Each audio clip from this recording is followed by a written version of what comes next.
Welcome back, YouTube. It is Saiko here, and today we are here with another video. And in today's video, this is actually the start of a new series that I want to call 30 Teams in 30 Days. I remember seeing an old YouTuber by the name of MDJ actually make a video series like this, but he never ended up completing it because of a lot of health issues.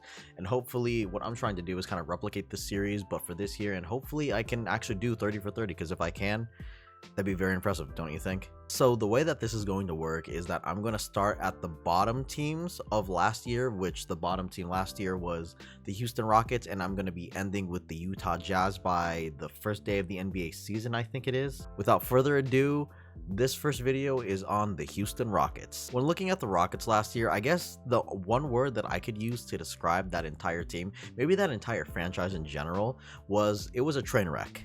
They traded away James Harden for basically a bag of potato chips. They got rid of Russell Westbrook for John Wall, which doesn't really seem to be working out. They signed Christian Wood, which was kind of a plus. And yeah, it just didn't really look great for the Rockets after that James Harden trade, honestly. But I guess one of the bright sides to their season last year was that they got to develop younger guys in Jae'Sean Tate, and then trading for Kevin Porter Jr. for basically nothing, and seeing him score like 54 points in a game, which looks very promising for the much near future. But to say the least about the Rockets, I think we can all say that last year they were nothing short of disappointing. This year, however, I don't really think that we're going to be looking at the Rockets as trying to contend like they have been in the past few years. I think we're just going to look at the Rockets as more of a developing team, kind of like what the Brooklyn Nets pre-KD and Kyrie kind of were. So they're going to be bad, and we already know this, but maybe within the next 1 or 2 years we're actually going to see them maybe make the play-in or something like that. Who really knows? But I think right now the first step in this upcoming NBA season for the Rockets is for them to kind of get rid of John Wall, or at least get rid of a lot of the older guys. There's already like trade rumors about John Wall, or at least like a buyout in the works, something around that line, where they're trying to mutually part ways with John Wall. I don't really know where he's gonna go. I would love for him to go to the Clippers.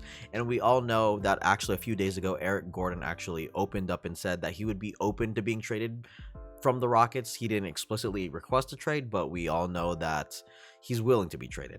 I don't really know what they're going to do with John Wall. We've already seen like clips of him hanging out in LA with Paul George, and I think it would be a dream come true, or at least I think it would give the Clippers a great chance to really contend without Kawhi if they added John Wall, because they would actually have a real playmaking point guard who can actually score at a consistent basis and doesn't really try to shoot threes. I mean, yeah, he has tried to shoot threes. I mean, there was a point where John Wall shot 9% from three, but I don't think he's going to do that. And he was still really good last year. The man averaged 20 and 7 last year, so you can't tell me that he's washed. He might not be all-star John Wall, but I think that if you were to add that John Wall to the Clippers would be, even though they don't have Kawhi, still look really, really good. I don't know what Christian Wood is going to do, honestly, because I know that Christian Wood originally signed to the Rockets because he wanted to go to a place where he could go and compete and make it to the playoffs. And unfortunately, because they traded James Harden and John Wall was pretty much kind of out for a good amount of the season, and Victor Oladipo, when he got there, didn't want to be there. Like Christian Wood, I just feel bad for him, man. I feel like what Christian Wood is trying to do is that he's going to try and get his trade value up, and hopefully Houston can set him up with a trade. I mean, he does kind of fit the Rockets timeline in terms of being a younger guy. He's only like 25, so he would be the oldest amongst like all the like young guys. But I think he wants to go to a place and actually compete, because he went to Detroit. He didn't really do anything besides tank. I mean, he got to show off how good he was, but he didn't really do anything there. And then he got to the Rockets, expected to play with James Harden, expected to play with Russell Westbrook. Neither of that really happened, and now he's just kind of stuck with a lot of younger guys, which I don't think there's anything wrong with that, but I think that he could definitely go to a place and actually contribute to a championship quality team. Now onto the young guys, and there's a lot of them.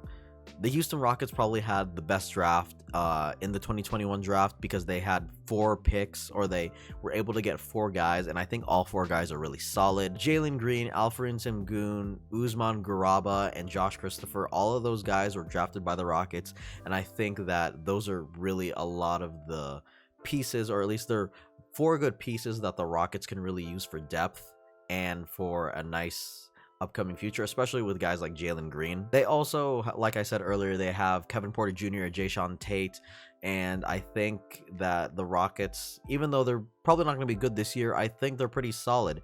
And I think that looking at their depth chart, I think the starting lineup is probably going to be something around the lines of like Kevin Porter Jr., Jalen Green, Jayshawn Tate, Daniel Theis is also there. I forgot that he was there, and Christian Wood at center. But obviously that is subject to change depending on how good or bad the Rockets are, because they might end up wanting to play one of the younger guys in the starting lineup and just kind of getting rid of the vets and really deciding to tank. I don't really know what they're going to do. But when you look at a guy like Kevin Porter Jr., he's literally James Harden 2.0. The guy will literally drop 50 and go to the strip club afterwards. I mean, that's a joke, but I mean, you guys get where I'm going with that, I hope.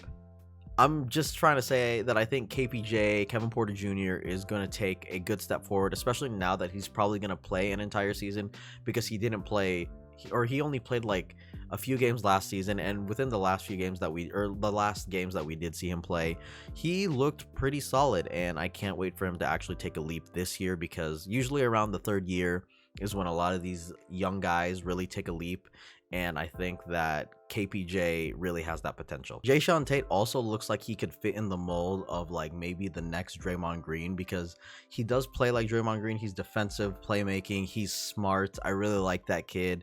And if they ever need a secondary playmaker, if John Wall or Kevin Porter Jr. aren't really like being playmakers, I guess, then Jayshawn Tate can definitely fit that mold, and I really like that about him. Young kid, really small, but I really do like him. Jalen Green looks pretty promising, especially since he came from the G League, and plus he just played in the Summer League, and he was averaging about 20 in the Summer League, so I expect him to at least average 15 when he gets into the NBA. He's a good scorer, and I mean, that's what he's best at, so I don't think he's going to have a problem adjusting to the NBA. I think that 15 points, because he's going to be playing against a lot more talent than the Summer League, is about right for a guy like him. And plus, he's probably going to start, because, I mean, who else are you really going to start? You have Kevin Porter Jr. I mean, John Wall is probably going to start, but we don't really know. I think he might start if he's still there. If not, they might just decide to do a whole like, oh, he's going to sit out and he's not really going to be a part of the team, kind of like Al Horford in OKC, but who really knows? Alfred Sengun looks like a solid big man. He can shoot the mid-range. He's pretty good.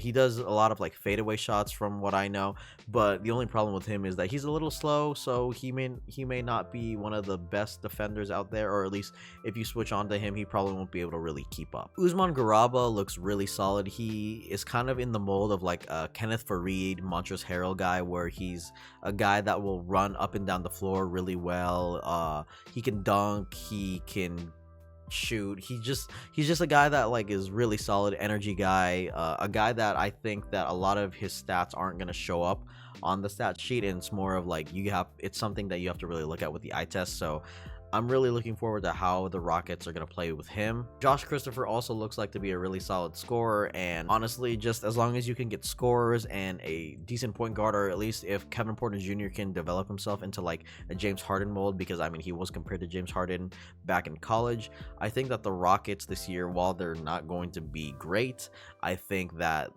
they can really show how bright their future is. Oh, and Kenyon Martin Jr. I completely forgot about him, but he looks like he could be just like kind of like his dad, where he's an amazing scorer, but we'll see what he does. This Rocket team is just literally stacked, man. I don't know what to say about it other than that, really. Like, the potential they have is so stacked. With that being said, I don't think the Rockets are going to be a play-in team at all. They're probably going to be at the bottom of the conference, just like they were last year, but they do have some success in the near future, and that is going to be it for this video, guys. So thank you guys so much for watching. I hope you guys enjoyed this video. The next video will be on the Detroit Pistons, which will be uploaded hopefully tomorrow if my schedule really works out, which I'm really hoping it does.